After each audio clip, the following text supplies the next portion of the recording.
भगवान श्री राम का मंदिर अयोध्या में बनकर तैयार हो चुका है, लेकिन अभी कुछ ऐसी चमत्कारी घटना सामने आ रही है जिसे देखकर हर कोई हैरान है। जो गिद्ध पिछले कई सालों में हमें नजर भी नहीं आए, अचानक अयोध्या के अंदर बड़ी संख्या में गिद्धों का झुंड पहुंच गया है। कई लोग इन्हें साक्षात जटायु कह रहे हैं, जो भगवान श्री राम के मंदिर की प्राण प्रतिष्ठा में शामिल होने के लिए आए हैं। लोगों को हैरानी इसलिए हो रही है क्योंकि जो गिद्ध की प्रजाति विलुप्त होने की कगार पर है। साल 2000 के बाद इतनी संख्या में कहीं पर भी नजर नहीं आए और इतनी बड़ी संख्या में अयोध्या पहुंच जाना वाकई में भगवान श्री राम का चमत्कार है। और यह जब खबर मीडिया के अंदर पहुंची तो सब जगह भगवान श्री राम के चमत्कार की चर्चा होने लगी। इस चमत्कार को आज साइंटिस्ट भी मान रहे हैं। आज के इस वीडियो में भगवान श्री राम के मंदिर बनते वक्त हुए वह चमत्कार बताएंगे जिसे सुनकर आप भी चौंक जाएंगे। आखिर क्यों नेपाल से दो जो विशाल सिलाई लाई गई थी? किस भगवान श्री राम की मूर्ति बनाई जानी थी, लेकिन उनसे मूर्ति ना बनाकर दूसरे पत्थरों को लाया गया? वीडियो शुरू करें उससे पहले कमेंट में जय श्री राम जरूर लिख दें। आप देख रहे हैं डुग्गू स्टोरीज ज्ञान यूट्यूब चैनल। चलिए शुरू करते हैं आज का वीडियो। दोस्तों, इस मौके का पूरी दुनिया इंतजार कर रही थी। अब वह घड़ी आ गई है। अयोध्या में प्रभु श्री राम मंदिर बनकर तैयार हो चुका है।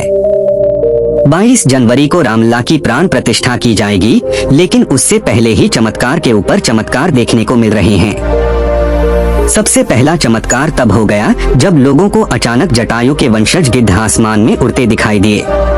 यहाँ तक कि भगवान श्री राम के भक्त इन्हें राम मंदिर की प्राण प्रतिष्ठा में आए मेहमान मान रहे हैं, क्योंकि पिछले कुछ सालों में यह प्रजाति विलुप्त सी हो गई थी। लेकिन राम मंदिर की प्राण प्रतिष्ठा नजदीक आते ही अयोध्या के आसपास बड़ी संख्या में गिद्धा पहुँचे हैं। लोग इस करिश्मा को देखकर पूजा भी कर रहे हैं, क्योंकि गिद्ध ऐसा प्राणी है जो भारत से विलुप्त हो चुका है।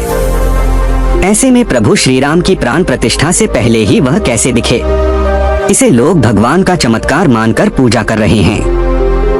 अब दोस्तों, यह इतनी बड़ी बात कोई संयोग तो नहीं हो सकती है। दोस्तों, कुछ बुद्धिजीवी लोग रामायण के होने पर ही सवाल उठाते हैं। उन लोगों का मानना है कि रामायण असल में कहानी थी, मगर दोस्तों आज भी रामायण से जुड़े हुए कई सारे ऐसे सबूत मौजूद हैं जो हर किसी को मानने के लिए मजबूर कर रहे हैं। भगवान राम ने जो पुल बनाया था लंका जाने के लिए, वह आज भी मौजूद है। उसे वैज्ञानिकों ने भी माना है। वैज्ञानिकों ने उसे देखकर कह दिया कि यह कोई प्राकृतिक नहीं है, बल्कि इंसानों द्वारा बनाया गया है। और जिस जगह पर वह पुल बनाया गया था वह आज भी उसी जगह पर मौजूद है।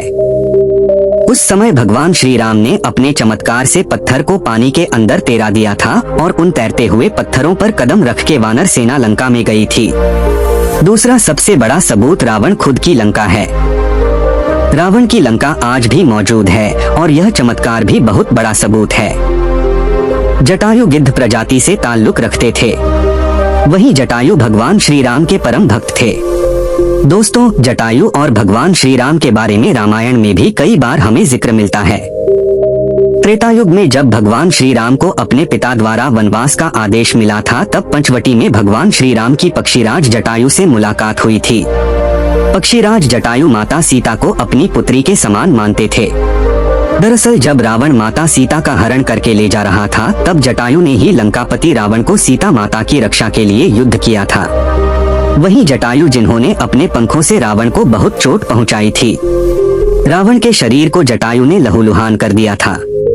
इस संघर्ष में जटायु ने अपने प्राणों की आहुति दी थी। छत्तीसगढ़ के दंडकारण्य में गिद्धराज जटायु का मंदिर है, व्यवस्थान है। जब सीता माता का अपहरण कर रावण पुष्पक विमान से लंका जा रहा था, वो सबसे पहले जटायु ने ही रावण को रोका था। राम की राह में जटायु पहले शहीद थे। राम कथा में प्रसंग आता है जब जटायु के भाई संपत्ति ने कहा कि मेरे पंख कमजोर है, मगर आंख दूर की चीजें देख सकती हैं, इसीलिए मैं सीता जी को अशोक वाटिका में बैठी देख रहा हूँ। इसलिए लोग इन्हें साक्षात जटायु के वंशज मान रहे हैं। दोस्तों, अयोध्या नगरी के अंदर ही भगवान श्री राम का जन्म हुआ था, जिसका जिक्र वाल्मीकि की रामायण में भी है। रामराज्य के बाद जब श्री राम ने जल समाधि ले ली तो अयोध्या नगरी सूनी हो गई। पौराणिक मान्यताओं के अनुसार उज्जैन के राजा विक्रमादित्य जब यहाँ आखेट करने आए तो उन्हें उजाड़ भूमि पर कुछ चमत्कार दिखाई देने लगे।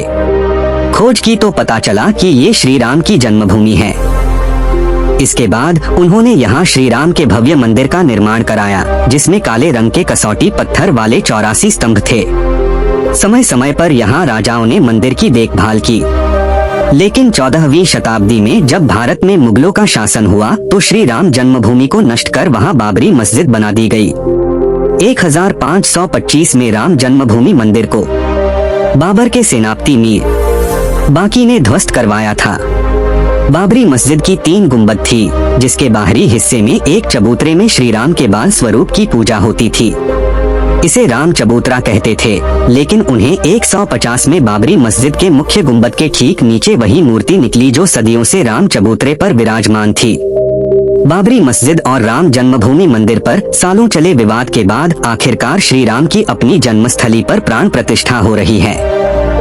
अब एक सवाल यह है कि आखिर अयोध्या में भगवान श्री राम की मूर्ति बनाने के लिए नेपाल से 2 विशाल पत्थरों को लाया गया था। इन पत्थरों को लाने के बाद आखिर क्यों उन पत्थरों से मूर्ति नहीं बनाई गई? ऐसी क्या वजह थी कि नेपाल के उन 2 पत्थरों की जगह दूसरे पत्थरों का इस्तेमाल किया गया? दरअसल राम मंदिर के निर्माण का काम पूरा होने के बाद फरवरी में नेपाल के काली गंडकी तट से 2 शिलाएं अयोध्या लाई गई थी। इन 2 शिलाओं का वजन 14 टन और 27 टन था। शुरुआत में इन शिलाओं से राम मूर्ति बनाए जाने की बात सामने आई, लेकिन बाद में पता चला कि इन शिलाओं को राम मूर्ति बनाने के लिए उचित नहीं पाया गया। भारतीय मीडिया में छपी कुछ खबरों के मुताबिक इन पत्थरों से मूर्ति नहीं बनाए जाने की एक वजह राम मंदिर से जुड़ी संतों की ओर से जताई गई आपत्ति थी।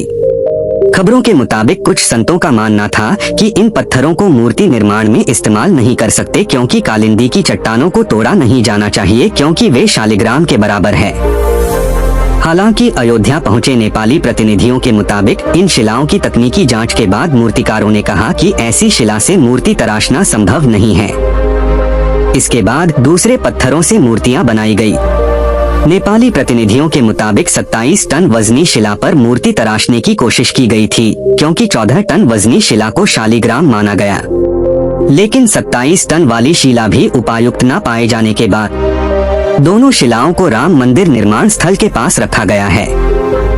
भारतीय मीडिया के मुताबिक राम मंदिर के गर्भगृह में रखने के लिए देश के अलग अलग जगहों से लाए गए पत्थरों से 3 मूर्तियां बनाई गई है। इनमें से सबसे अच्छी मूर्ति का चयन कर उसे गर्भगृह में स्थापित किया जाएगा। दोस्तों, अयोध्या में दुनिया का सबसे बड़ा विशाल मंदिर बन रहा है। लोग बेसब्री से इंतजार कर रहे हैं। राम मंदिर के लिए कुल 100 एकड़ जमीन है, जिसे 2 एकड़ में मंदिर बन रहा है। पहले मंदिर के मुख्य शिखर की ऊंचाई 128 फीट थी, अब यह 161 फीट होगी। 3 की जगह 5 गुंबद और 1 मुख्य शिखर होगा।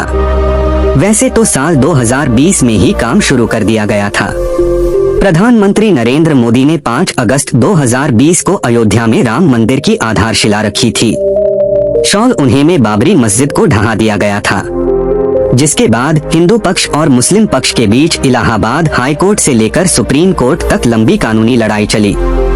इसके बाद नवंबर 2019 में ऐतिहासिक फैसला सुनाया और आदेश दिया कि अयोध्या में विवादित जमीन मंदिर बनाया जाए। इस फैसले में यह भी शामिल था कि केंद्र सरकार मस्जिद के निर्माण के लिए सुन्नी वक्फ बोर्ड की 5 एकड़ वैकल्पिक जमीन उपलब्ध करवाई।